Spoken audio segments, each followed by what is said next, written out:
안녕하세요. 저는 40대 여자이고 슬아에 딸 하나, 아들 하나를 둔 워킹맘입니다. 한 10여 년 전까지만 해도 저는 평범한 가정주부였어요. 남편은 대기업에 다니는 잘 나가는 회사원이었고 분기마다 구속 승진을 해서 연봉이 아주 높았습니다. 타고난 애처가에 또 좀 보수적인 기질도 있는 사람이라서 제가 바깥이라는 걸 원치 않았어요. 여보, 당신은 애들 잘 키우고 가정일만 신경 써. 다른 건 몰라도 내 눈에 흙이 들어가지 않는 한 당신에게 가장 노릇시키는 일은 없을 거야. 당신도 참. 요즘 세상이 어떤 시대인데 그런 말을 해요. 맞벌이 하는 게 무슨 특별한 일이라고요. 그래, 여자들 권리나 목소리 커지는 게 나쁜 일 절대 아니지. 나도 딸 가진 아빠 입장에 유리천장 점점 낮아지고 여자도 자기 커리어 가지며 사는 거 좋다고 생각하고. 그런데 자꾸 왜 그런 소리를 해요? 시대가 바뀌어서 여자도 직장 생활 얼마든지 하지만 결혼해서 애 낳고 그러면 또 그 의무 역시 여자들이 많이 짊어지잖아. 난 솔직히 시대가 바뀌어서 여자들 목소리도 커졌지만 그만큼 더 고단해진 것도 사실이라고 보는데. 당신 말이 틀린 말도 아니네요. 내 친구들도 맞벌이 하는 워킹맘들 보면 집안일 하랴 회사일 하랴 몸이 두 개여도 모자라 보이니까. 당신 성향 내가 모르는 것도 아니고 무슨 일을 하나 맡으면 완벽하게 해내려고 하는 거 아는데 당신이 바깥일까지 했다가는 당신 몸이 안 남아날 거 아니까 하는 소리야. 그러니까 나 걱정해서 그냥 집에서 살림만 해라. 집안일도 주말이면 당신이 많이 도와주잖아요. 그건 당연한 거고. 연애하면서부터 당신하고 했던 약속 난 평생 지키고 싶어? 내 여자로 평생 살면서 당신 고생 안 시키고 행복하게 해주고 싶다고 했잖아. 당신은 그 약속 충분히 지키고 있어요.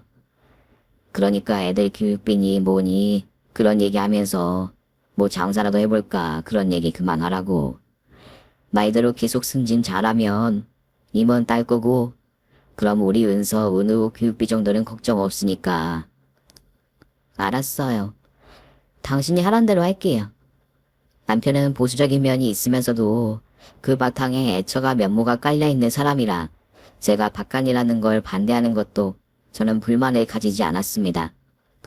게다가 회사 일로 바쁘면서도 집안일로 잘 도와줬고 기념일 생일 그런 날마다 불에 넘치는 멋진 선물을 빼먹지 않고 안겨주는 남편이었죠. 여보, 이 케이스 뭐예요? 아침 식탁 위에 올려져 있던데? 아직 안 열어봤어? 당신에게 물어보고 열어보려고요. 그럼 얼른 열어봐. 그거 당신 선물이야. 선물? 오늘이 무슨 날이었어? 이 사람 정신없는 것 좀 봐. 오늘 우리 결혼 7주년이잖아. 세상에, 나 그것도 깜빡 잊어버리고 있었네. 어떡하죠? 난 당신 선물 같은 거 준비도 못했는데. 결혼기념일 당신은 잊어먹어도 상관없어.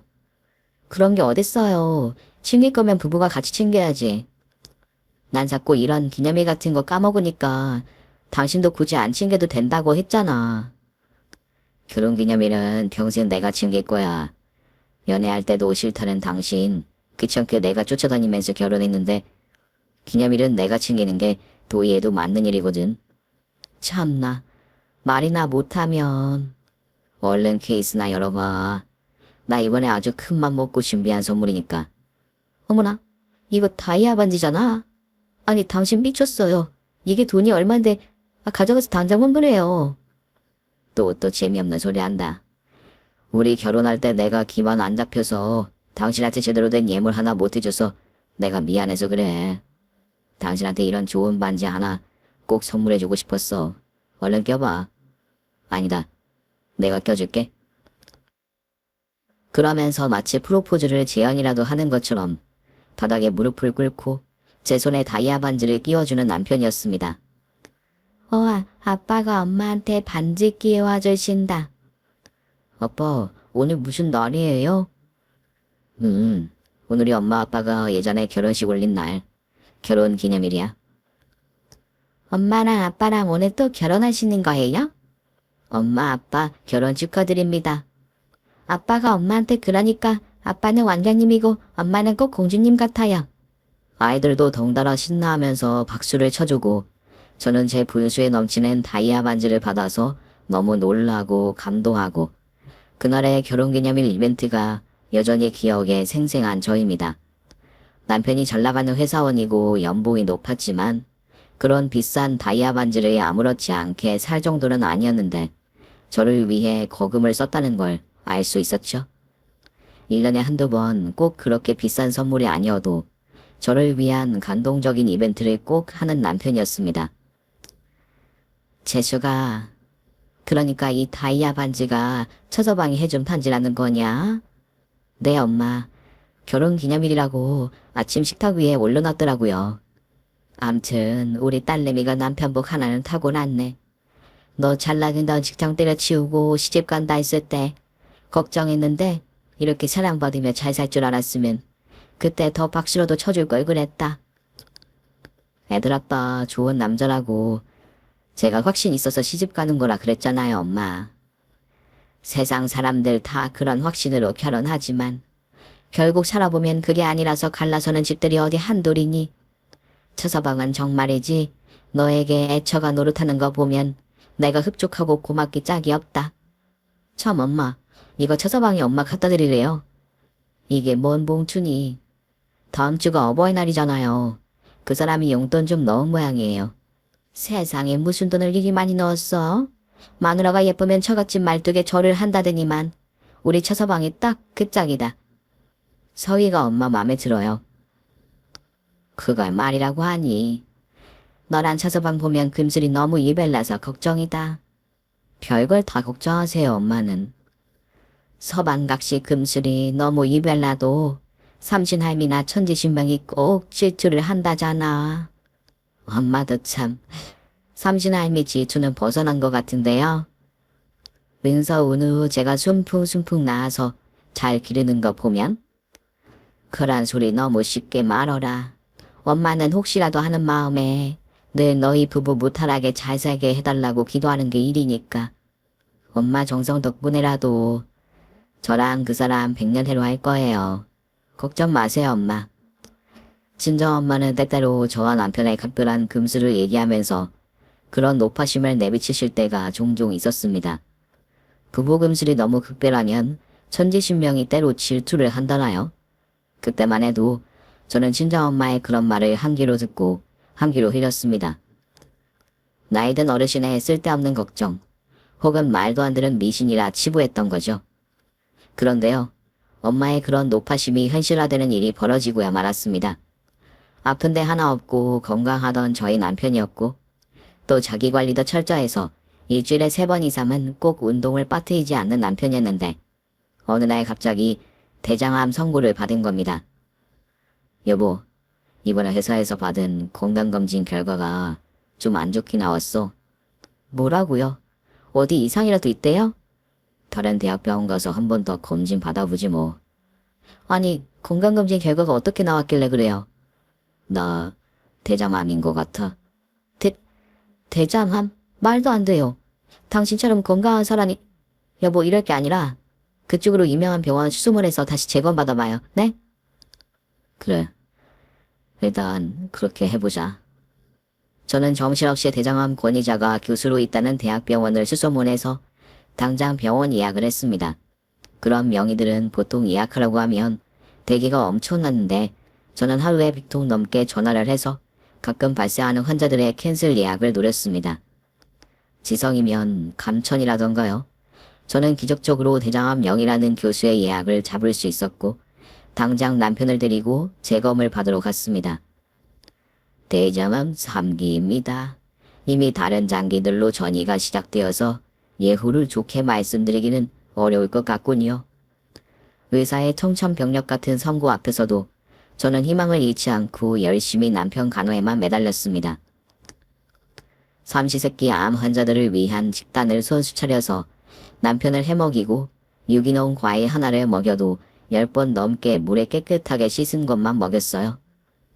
처음엔 병원에서 처방하는 항암 치료에 의존했습니다. 그런데 2번의 대수술과 항암 치료에도 점점 상태가 악화일로를 걷는 남편이었어요. 병원에서 더 이상 해드릴 치료는 이제 솔직히 없는 상황입니다. 호스피스 병동을 권해드릴까요? 그곳에서 통증을 덜게 하는 치료를 받으면서 간호통합 병동 서비스를 받으시는 것이 권해드릴 수 있는 마지막 처방입니다. 죄송합니다. 아니요. 남편은 어떻게 됐든 제가 옆에서 간호할 겁니다. 그동안 수고 많으셨어요. 집에 돌아가서 거의 죽을 날을 기다리는 듯한 뉘앙스의 의사 선고 앞에서 저는 많이도 울었습니다. 저만 남편 앞에서는 엉엉 울 수조차 없어서 병원 화장실에서 혼자 숨죽여 꺼이꺼이 울었어요. 남편은 데리고 그렇게 집으로 돌아온 후에도 저는 남편이 회복할 수 있다는 희망을 끈을 놓지 않고 남편의 치료와 간호에 매달렸습니다. 전국 팔도 침술의 달인, 유명한 한방치료, 기적의 민간요법까지 안 해본 치료가 없을 정도로 남편의 암을 치료하기 위해 노력했어요. 남편을 간호하는 동안 저는 슬아의 남매를 친정 어머니에게 맡겼습니다. 요즘 차서 방법은 좀 어떠니? 엄마 좋다는 건 다 해보는데도 솔직히 큰 차도가 없어요. 재수가 너는 할 만큼 했다. 누가 뭐래도 너는 차서방 낫게 하기 위해서 안 해본 게 없잖니. 너도 이제 좀 그만 내려놓고 차서방 마음 편하게 해주는 게 어때? 그 사람 포기하는 게 마음 편하게 해주는 일이란 말씀이세요? 너도 고생이지만 여기저기 치료받으러 다니는 환자도 구역은 구역이다. 병원에서 그런 선고 들었으면 집에서 평화롭게 남은 시간 보내는 것도 차서방을 위한 배려일 수 있어. 내가 너무 이기적으로 그 사람 치료에 매달린다는 말씀이세요? 네가 차서방 포기할 수 없는 마음이야. 엄마가 왜 모르겠니? 그래도 이제는 받아들일 건 받아들이는 게 좋을 것 같아서 하는 소리다. 우리 그래도 멀쩡히 살아있는 사람을 어떻게 포기하라고 그러세요? 저는 그 사람 없이는 살 자신도 없고 살고 싶은 마음도 없어요, 엄마. 너희 부부 금세 각별했던 거야. 엄마가 모르는 바 아니지. 그렇지만 재수가 인명은 제천이란 말이 괜히 있는 말이겠니? 네 마음을 못 헤아리는 바는 아니지만 이제는 민간요법이니 뭐니 그런 거 그만하고 차서방 좀 편하게 해주렴. 응? 친정엄마의 설득에 저는 전국을 돌아다니며 하던 치료를 관두었습니다.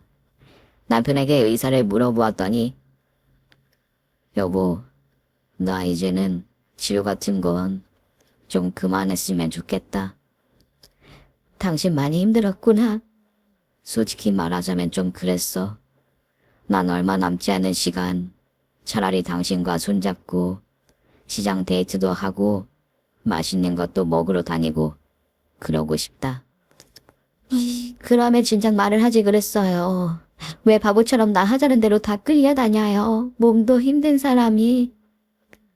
당신 애절하고 절박한 마음을 내가 다 아니까 나 보내기 싫어서 매일같이 고군분투하는 당신 보면서 어떻게 내가 먼저 그런 말을 하겠어? 여보, 미안해요. 그런 생각하는 줄도 모르고 내가 내 생각만 했네? 아니야, 여보. 내가 지금까지 버틸 수 있었던 것도 다 당신 덕분이야. 나 살리기 위해 그렇게 애쓰는 당신 보면서 나도 독하게 가고 다잡은 것도 사실이고 결국 내가 암 완치는 못했지만 그래도 의사가 예견했던 것보다도 나 많이 살았어. 이만큼도 기적이고 이만큼 내가 버틴 것도 다 당신 덕분이야. 여보. 우리 남은 시간 우리 둘이서 재미나게 보내자. 응? 당신하고 멀지 않은 데라도 여행 다니고 그러면서 시간 보내자. 남편과 그러기로 약속하고 저와 남편은 멀리 떠나지는 못했지만 국내 여기저기를 돌아다니며 마지막으로 여행을 많이 더 다녔습니다. 강원도도 가고 제주도도 가고 전라도도 여행을 했어요. 그렇게 한 계절 정도 시간을 보내고 나서 결국 남편은 하늘나라로 떠나고 말았습니다. 남편이 눈을 감은 곳은 숲길이 아름다운 통나무 펜션이었습니다. 명월 다이아하기 전날 밤 벽난로를 피워놓고 고구마도 구워 먹고 치즈도 녹여서 먹고 아이들과 재밌는 시간을 보냈더랍니다. 타닥타닥 모닥불 타고 있는 거 보면 마음이 참 편안해져. 불길 멍하니 보고 있자니 당신 처음 만났을 때부터 지금까지 파노라마처럼 쫙 펼쳐지는 게 나 참 행복한 놈이었다는 생각이 든다. 정말이요? 나 만나서 많이 행복했어요? 그럼 내가 태어나서 제일 잘한 일이 당신 만난 일이고 당신하고 결혼해서 은우랑 은서 낳은 거야. 나도 그래요, 여보. 당신 덕분에 정말 많이 행복했어요. 여보, 사랑하고 고마워. 그런 말을 남기고 제품에 잠이 든 남편이었는데 다음날 영영 눈을 뜨지 못했습니다. 그날 저는 잠자리에 들기 전에 어렴풋이 어떤 예감 비슷한 게 들어서 아이들과 같이 자지 않고 남편의 품에 안은 채 그대로 잠이 들었습니다. 다음날 남편이 운명한 걸 알았고 구급차에 남편을 싣고 서울로 돌아와 장례식을 치렀습니다. 슬픔 속에 장례식을 치르고 아이들과 오롯이 남은 저였습니다. 엄마, 우리 이제는 아빠 볼 수 없는 거예요? 은혜야. 아빠가 돌아가셔서 이제는 볼 수 없단다. 그래도 아빠가 보고 싶으면 어떻게 해요? 눈으로 볼 순 없지만 우리 마음속에 늘 살아 계시잖아. 아빠가 보고 싶을 땐 눈을 감으렴. 그럼 아빠 목소리도 들리고 아빠랑 동물원에 갔던 날도 생각날 거야. 아빠가 보고 싶으면 이제 눈을 감아야 보여요? 돌아가신 분들은 그렇게밖에 볼 수가 없어. 그래도 우리 은서가 아빠 보고 싶다고 안 울고 씩씩하게 잘 지내면 은서 꿈속에 아빠가 가끔 나타나실 거야. 알았어요, 엄마. 나 안 울고 씩씩하게 학교 잘 다닐 거예요. 엄마라는 자리란 게 남편을 잃은 슬픔으로 더 억장이 무너지는데도 아이들 앞에서 그런 티를 좀처럼 낼 수 없었습니다. 제가 무너지면 아이들이 무너지는 것이었기에 저는 하루에도 몇 번씩 왈칵 눈물이 쏟아질 것 같은 순간에도 이를 악물고 참아야 했지요. 하루 일과가 끝나고 아이들을 재우고 나서 홀로 소주 한 잔에 기울이며 엉엉 참았던 울음을 쏟아내곤 하는 저였습니다. 남편이 떠난 빈자리는 상실감과 그리움뿐 아니라 경제적인 가장에 빈자리가 생긴 것이기도 했죠. 저는 슬픔에만 빠져있을 새도 없이 당장 생업 전선에 뛰어들어야 했어요. 아이들과 홀로 남은 저를 걱정하신 시어머니께서 생활비를 지원해 주시긴 했지만 그 돈에만 의지하고 살 수도 없는 노릇이었습니다. 재수가 당분간 돈벌이 할 생각 말고 마음 추스르고 애들이나 챙기렴. 그래도 어차피 애들이랑 살려면 제가 집에서 가정주부 노릇 더는 못해요, 어머님. 내가 너랑 은수, 은우 생활할 만큼 생활비 줄 테니 그렇게 알고 너무 큰 걱정 마라. 어머님께서 돈이 차고 넘치시는 것도 아닌데 주세요. 저도 언제까지 어머님께만 의지해서 살 수도 없는 노릇이고요. 그래도 마음이나 먼저 좀 추스르라는 거다. 그렇게 억장 무너진 상태로 일 시작했다가 너 병들까 걱정이야. 네가 그간 남편 병수발 하느라 고생을 오죽 했니? 네, 어머님. 걱정해 주셔서 감사합니다. 시어머님의 걱정을 뒤로하고 저는 남편이 명을 달리하고 얼마 지나지 않아 샌드위치 가게를 오픈하게 되었습니다. 가게를 오픈할 때 시누이들 몰래 사업자금을 지원해 주신 시어머니셨어요. 어머님, 무슨 돈이 있으셔서 이런 큰 돈을 주세요? 빚내서 가지고 온 돈은 아니니 걱정 말거라. 그래도 어머님 노후자금 헐어서 저 주시는 거 아니죠? 하늘에 있는 우리 해철이가 너 혼자 고생하는 거 두고 보면 날 얼마나 욕하겠니? 이 돈은 나중에 해철이 물려주려고 한 돈이니 너 주는 거야. 여자 혼자 몸으로 애들하고 먹고 살려면 기반 잘 잡아야지. 안 그러니? 네, 어머님. 귀한 돈 주셨는데 저 장사 부지런히 잘하겠습니다. 네가 그래도 남편 잃었다고 무너지지 않고 이렇게 씩씩하게 일어서는 걸 보니 내가 마음이 놓이는구나. 시어머님의 도움으로 저는 다행히 큰 빚은 지지 않고 샌드위치 가게를 오픈하게 되었던 겁니다. 애미야, 혹시라도 네 시누이들에게는 내가 너 가게 시작하는 거 도왔다는 말 하지 말거라. 고모들한테요? 그래. 걔네들이 아직도 속이 없고 철이 없어. 내가 너 도와줬다고 하면 나 돈주머니나 있는 줄 알고 귀찮은 부탁할까 봐서 그런다. 알겠습니다, 어머님. 걱정 마세요. 사실 살아생전 남편은 집안의 장남이었습니다. 남편 밑으로 여동생이 3명 있었고 저에게는 신우가 3명 있는 셈이었죠. 그런데요. 그 신우들이 남편과는 성정이 아주 많이 달랐어요. 아롱이 다롱이라고 신우가 3명이면 성향도 다를 법한데 어찌 된 게 다롱이만 연이어 나온 것처럼 신우 3명 모두 성격과 성향이 한통속이었습니다. 엄마, 나 이번 생일에 뭐 사줄 거예요? 넌 나이가 반백살 넘어놓고도 다 늙은 애미한테 생일 선물 타령이야. 반백살 넘으면 뭐 딸자식도 아니에요? 엄마 저번에 막내 생일 때는 명품백 사주셨잖아. 나도 이번엔 명품백 하나 사줘요, 엄마. 네 눈에는 네 애미가 제별로 보이드냐? 너 저번에 카드값 펑크 난 거 메꿔준 게 얼마나 지났다고 벌써 또 명품백 타령이야? 아 몰라요. 엄마는 옛날부터 맨날 막내만 싸고 드시더라. 그런 일을 우리 중에 유일하게 대형물까지 먹어놓고 엄마한테 너무 받아먹으려고만 하는 거 아니요? 둘째 나 또 대학 타령이니? 그만 지겨울 때도 됐는데. 언니 혼자 떡하니 그 비싼 서림녀들 넣어놓고 양심 없이 할 소리는 아니지 않어. 나랑 막내 보고 대학까지 말란 사람 있었니? 니네가 공부 못해서 대학 먹은 거 가지고 왜 나한테 시비야? 언니, 둘째 언니 말은 그런 게 아니잖소. 다른 집들 보면 큰언니가 동생들 챙기고 시집 보내고 공부시키는 집들도 날렸는데 언니는 큰언니 자리에 있으면서 솔직히 우리한테 베푸는 거 이라도 있어?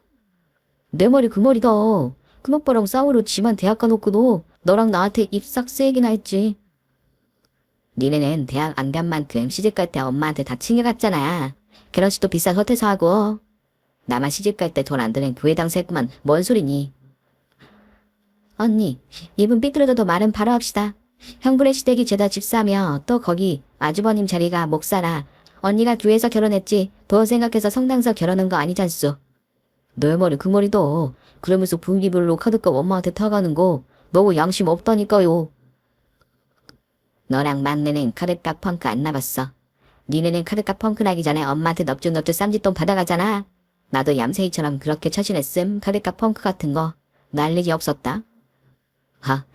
정말 큰언니 말하는 거 보면 너무 어이가 없어. 솔직히 우리 중에 명품 중독 제일 심한 거는 언니거든요. 야, 철마다 백 안 세직이면 달병 나는 네가 할 소린 아닌 것 같으다. 참나, 나만 그래요. 말을 안 하려고 하는데 둘째 언니 갤러리 땡 백화점 VVIP인 거 내가 모르는 줄 알죠? 너네 셋 다 좀 조용히 못하니? 엄마도 들어서 아시겠지만 언니들이 언니 자리를 못하잖아요. 아니에요. 언니만 언니 자리 해야 하니. 너도 언니들 욕할 자격 하나 없다. 어찌된 게 내 딸들은 그저 밥 먹으면 백화점 다닐 생각 말곤 궁리하는 게 없으니 내가 이러다 화병으로 죽지 죽어. 엄마도 참 다른 할머니들은 늙음하게 딸 셋 있는 거 다들 얼마나 부러워하시는데 그런 소리 하세요. 맞아. 우리 엄마가 나이 드시니까 판단력이 흐려지시네. 엄마 나이에 딸 셋이면 열아들 안 부럽다고 다들 부러워하거든요. 그래. 내가 호강에 쫓겨서 하는 말이라 치자. 니네들 얼굴 보면 내 혈압 솟구치니까 다들 나가. 계절 바뀌기 전까지 내 눈앞에 나타날 생각 말고 쥐죽은 듯이 살고 지지 말고 살아라. 얼른 다 나가. 시어머니에게 시누이 3명은 애물단지들이었습니다. 셋 다 가정을 꾸려 살고 있었고 큰 시누와 막내 시누는 매장 하나를 같이 임대해 받아서 네일샵을 운영했어요. 그마저도 하루가 멀다 하고 백화점 쇼핑이 1인 시누들 생활습관 고쳐보겠다고 시어머니께서 엄포를 놓다시피 해서 둘이 어쩔 수 없이 네일샵 자격증을 따고 운영하는 거였습니다. 둘째 시누는 본인이 무슨 폐 건강이 안 좋다면서 손톱가루 마시는 일 절대 못한다고 하도 난리법석을 떨어서 본인 남편과 부동산에 같이 꾸려가고 있었죠. 시누들 3명 모두 한 건물에서 매장들을 임대받아 자기 사업을 하고 있는 셈이었는데 시누들 때문에 매일 걱정이 많은 시어머니셨습니다. 딸 셋 모두 사치 말곤 밥 먹고 할 줄 아는 게 없으니 내가 죽어도 눈을 못 감지. 어머님, 고모들 모두 어른들인데 각자 알아서 잘들 살 거예요. 너무 걱정 마세요. 너도 애들 키워봐라. 머리가 굵어간다고 자식 아닌 게 아니다. 환갑이 넘어도 자식은 자식인데 딸들 농사를 내가 너무 못 지었어. 그런 말씀을 하시며 한숨을 푹 쉬고 나는 시어머니셨습니다. 사실 저는 남편이 명을 달리하고 난 뒤에 분가를 할까 하다가 샌드위치 사업을 시작하게 되면서 시어머니께서 그런 제안을 하셨어요. 재수가, 애들이 아직 어리니 너 장사기만 잡힐 동안은 내가 은우 은서 좀 봐주련. 어머님이 그래주시면 저야 감사하죠. 그런데 무릎도 안 좋으신데 괜찮으시겠어요? 갓난쟁이들 돌보는 것도 아니고 학교에서 돌아오면 밥 챙겨주고 숙제하라 잔소리 정도 하는 건데 못할 게 뭐가 있다니. 그럼 어머님만 안 불편하시면 저희가 어머님 집에 들어가 살까요? 저도 퇴근하면 어머님 살림도 좀 돌봐드리고 하면 저도 그 편이 마음이 편할 것 같아서요. 그래, 그 편이 더 나을 것 같구나. 그럼 그렇게 하자. 남편 사후 후 그런 이유로 저는 시어머니와 합가를 해서 살고 있었습니다. 그런데 제가 샌드위치 가게를 오픈하고 남편의 이주기 지사를 앞둔 어느 날이었어요. 저와 재수 음식을 만들던 시어머니께서 갑자기 쓰러지셨습니다. 어머님, 정신 차리세요. 식구들 모두 혼비백산으로 놀라서 응급실로 어머님을 모셔갔고 시어머니께서는 급성 뇌출혈로 응급수술을 받게 되었습니다. 그런데 수술 후에도 예후가 썩 좋지 않아서 거의 반신불수 상태가 되어버리셨죠. 재수가, 내가 천년만년 건강할 줄 알고 너와 합가를 하자고 했는데 내가 생각을 잘못했다. 난 몸이 일이 되어버려서 이제 요양원 들어갈란다. 나 살던 집은 처분하던지 아니면 너와 은우 은서가 계속 살던지 해라. 아니, 어머니 그게 대체 무슨 말씀이세요?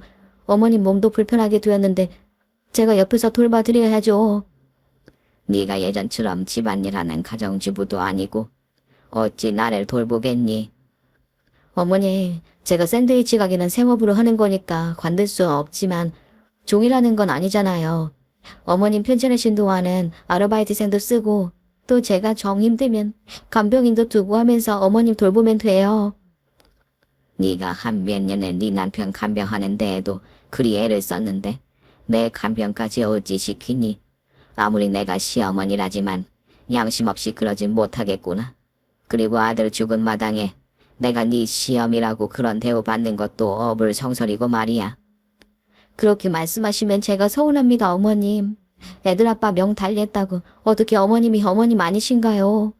저 이렇게 편찮으신 어머님 나 몰라라 할 정도로 의리 없지 않아요. 아무리 그래도 너한테 너무 면목이 없구나. 지금 어머님께서 요양원 가시는 건 너무 말이 안 돼요. 어머님께서 정말 감당 안 될 정도로 치매 증상이 있으신 것도 아닌데 어머님 까탈스럽고 깔끔하셔서 요양원 생활 적응도 힘드실 거고요. 고맙구나 재수가. 내가 딸내미가 셋이어도 그중 누구도 나 모시겠다는 말을 하는 딸년이 한 명 없는데 며느리인 네가 그런 말을 하다니. 그런 말씀을 하시면서 서럽게 울음을 터뜨리는 시어머니셨습니다. 어머님 그만 우셔요. 건강이 나빠지셔서 속상한 건 아시겠지만 그래도 죽을 병도 아니고 재활치료 부지런히 하시면 분명 좋아지실 거예요. 그렇게 시어머니 간병을 시작하게 된 저였습니다. 샌드위치 가게를 원래는 사람을 쓰지 않고 저 혼자 운영했었습니다. 그런데 시어머니 병간호를 시작하면서 아무래도 아르바이트생을 고용하게 됐지요. 그리고 잠을 줄이면서 좀 더 악착스럽게 하루 24시간을 보냈습니다. 어머님 식사 챙겨드리고 재활운동도 같이 가고 그런 일과가 끝나면 곧장 샌드위치 가게로 가서 장사를 했지요. 제가 집을 비우는 동안에는 간병인의 도움도 받았습니다. 사실 처음에는요. 간병인을 고용할 생각을 안 했습니다.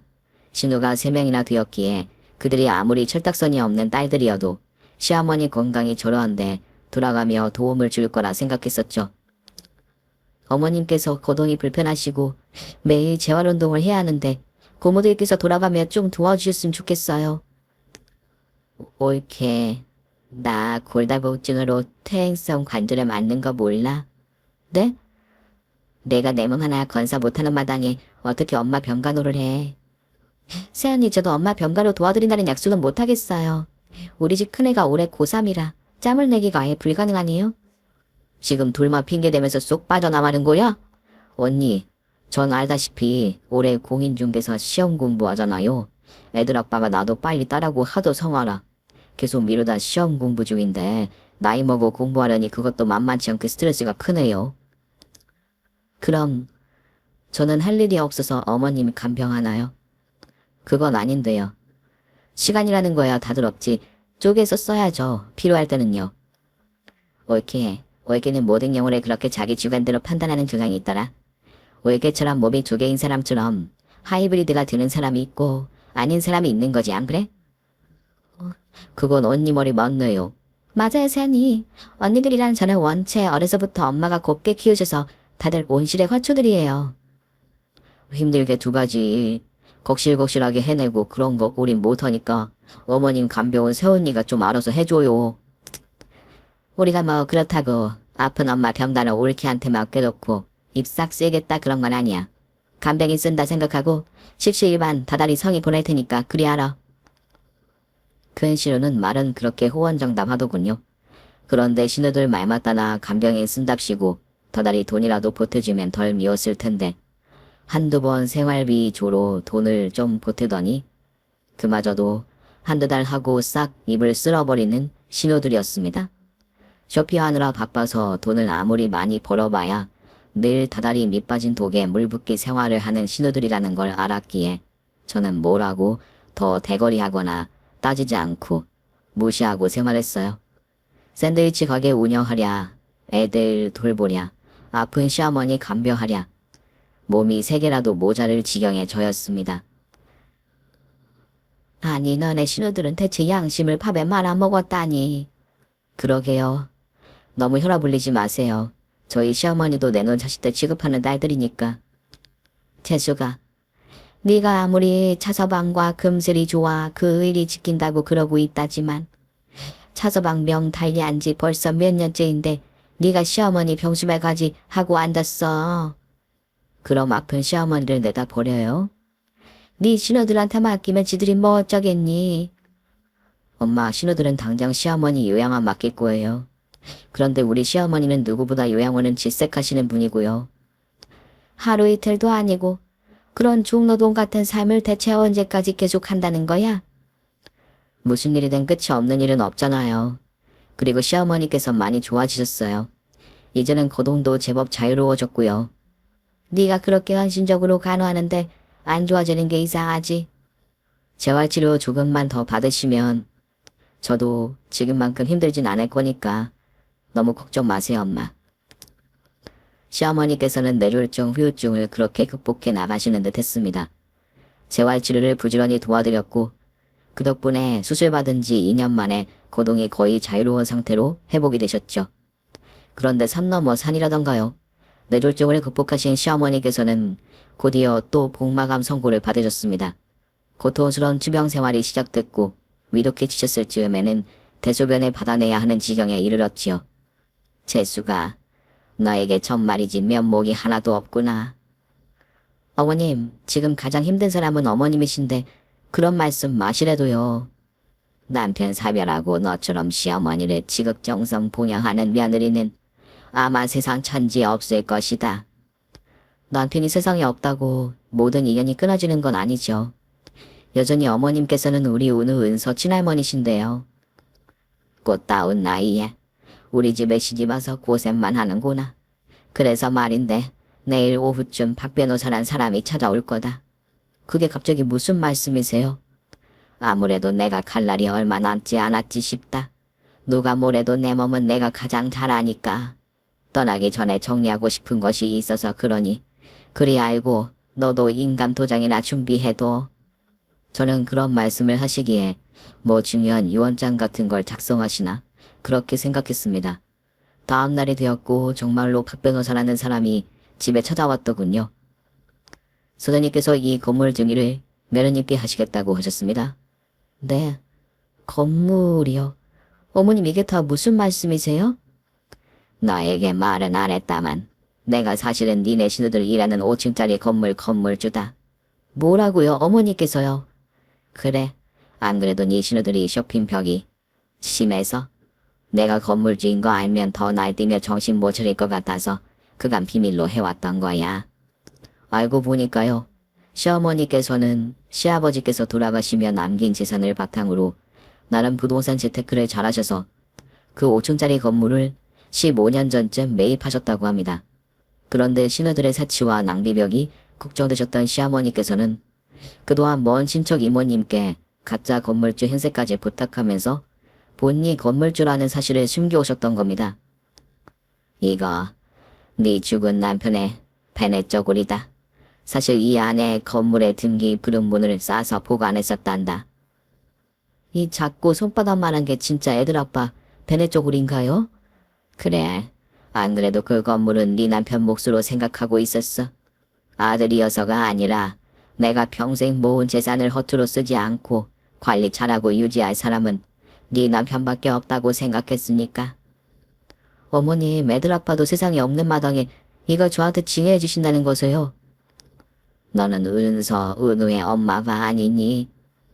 내 핏줄을 낳은 손주, 손녀들의 엄마고 지난 5년간 대소변까지 다 받아내며 내 병간호를 한 건 다른 누구도 아닌 너 재숙이었다.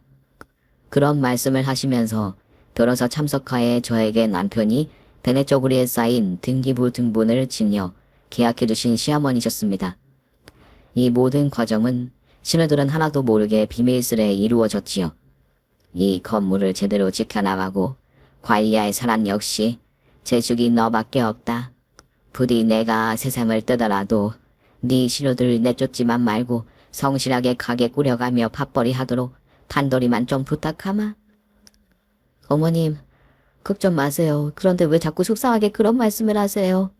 아무리 힘드셔도 하루라도 더 오래 살아서 저랑 애들 곁에 있어 주셔야죠.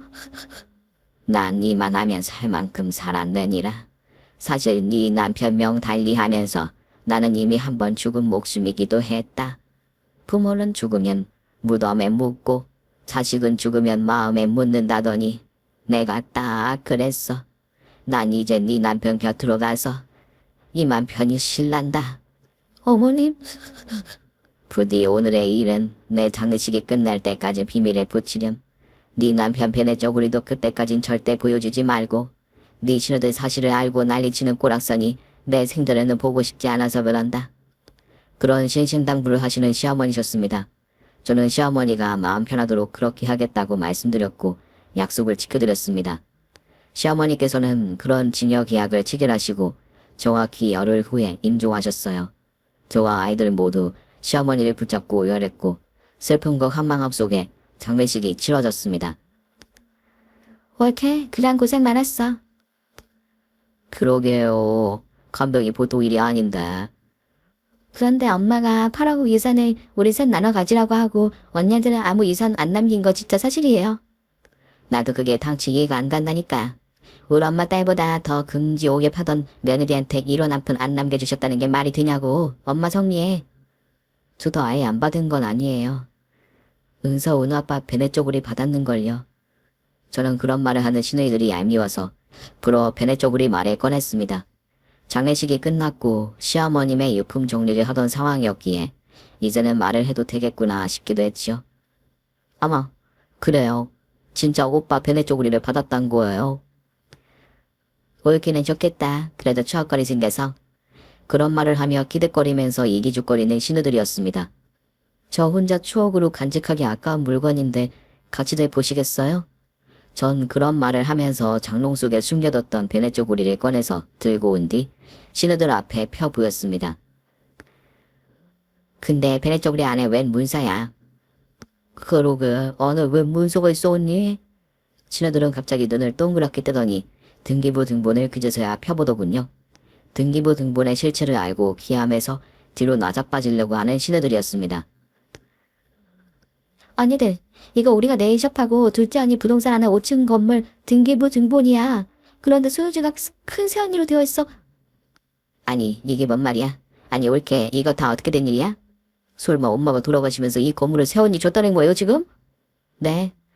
고모들께는 8억 예금 남겨주셨고 저한테는 이 건물을 주셨네요. 아니, 앙큼하기도 하지. 이런 걸 받아놓고 여태 꿀먹은 벙어리 마냥 잠잡고 있었단 거야. 어머님께서 생전에 유언을 남기셨어요. 이 비늘 쪼구리 장례식 끝날 때까지는 절대 고모들 앞에서 펴보지 말라고요. 아니, 엄마가 자의로 이걸 세훈이에게 줬다는 보장이 어딨죠? 갑자기 표정을 바꾸더니 공격적으로 나오는 신우였습니다. 그런 오해하실까봐 어머님께서 다 유언장도 공증받아서 남기셨어요. 정 절 못 믿으실 것 같으면 박 변호사님 지금 자리에 불러드려요? 저의 말에 꿈쩍 못하더니 일단 시어머니께서 남기신 유언장을 읽어보는 신우들이었습니다. 유언장에는 시어머니께서 마지막으로 신우들에게 남기고 싶은 말이 적혀 있었어요.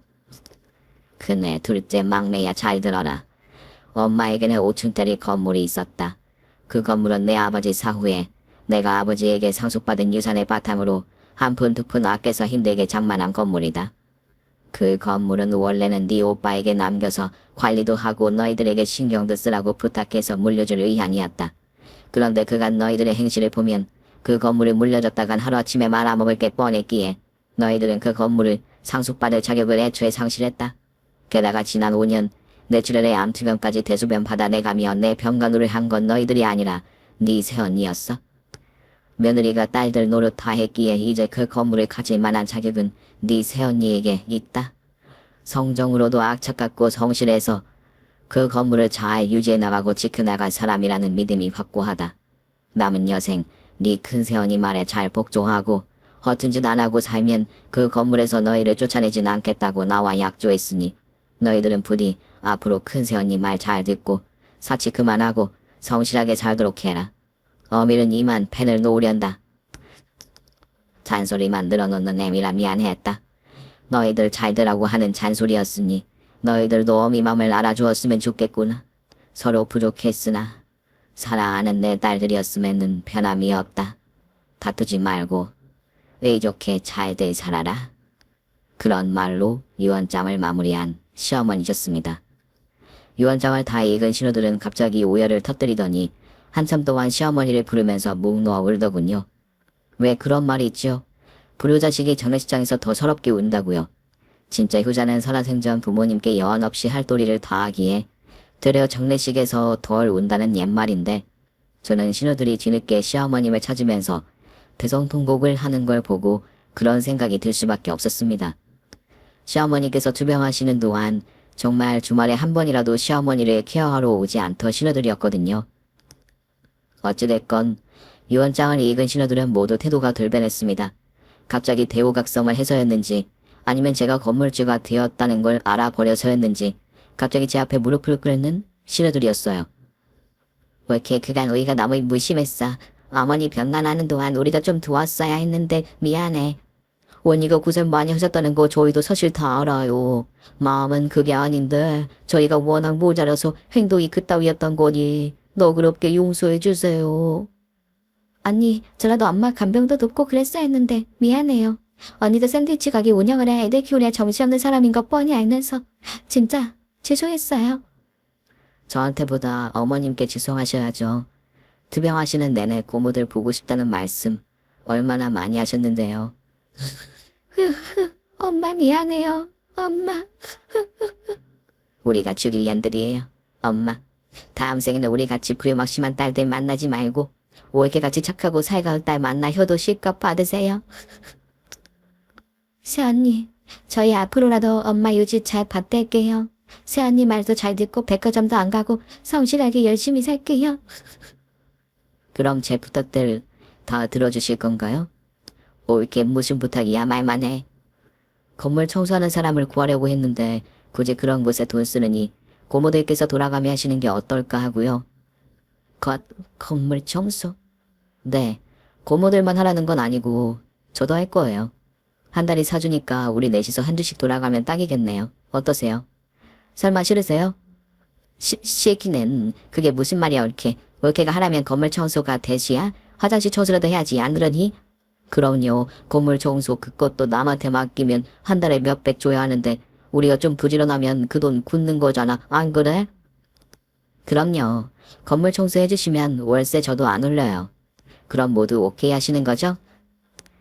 저기요. 새언니는 건물 청소 빠지세요. 건물주가 건물 청소라니 말이 돼요? 그간 엄마 병가하면서 고생도 많이 했는데 우리 큰 새언니는 청소해서 빼주죠. 언니들 어때요?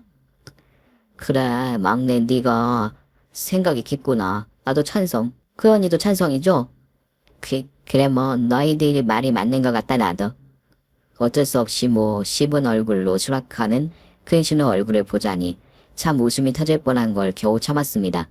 베네 쪽 우리의 진짜 정체를 안 순간 제 앞에 무릎을 꿇은 신호들이었죠. 시어머니 사후에 저는 졸지에 건물주가 되었습니다. 재수가 정말 그 건물을 홀라 너한테 다 상속해 주셨다는 거니? 엄마, 저는 시어머니께 그런 건물이 있다는 것도 근래에 알았어요.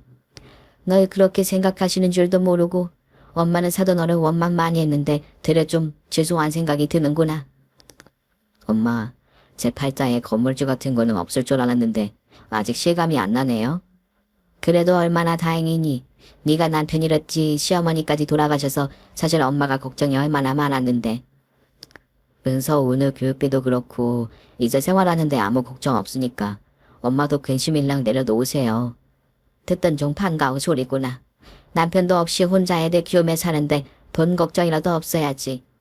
샌드위치 가게도 제 건물로 옮기려고 하고 있어요. 그래야 건물 관리도 더 수월할 것 같고요. 네 신우들 다 그 건물에 있다고 하지 않았니? 신우들 있어도 상관없어요. 이제 신우들을 제 말이면 얼마나 껌뻑 춥고 말도 잘 듣는데요. 하긴 그 공주님들이 마포걸레 들고 건물 청소한다는 말 듣고 엄마가 아주 웃기긴 웃기더구나. 이제 좀 정신 차리고 사는 거죠 뭐. 제 말 안 들으면 건물서 쫓겨날까봐 그러는 것도 있고요. 하긴 네가 시세에 비하면 말도 안 되는 싼 임대료 받으며 봐주는데 신우들이 껌뻑 죽을 만하다.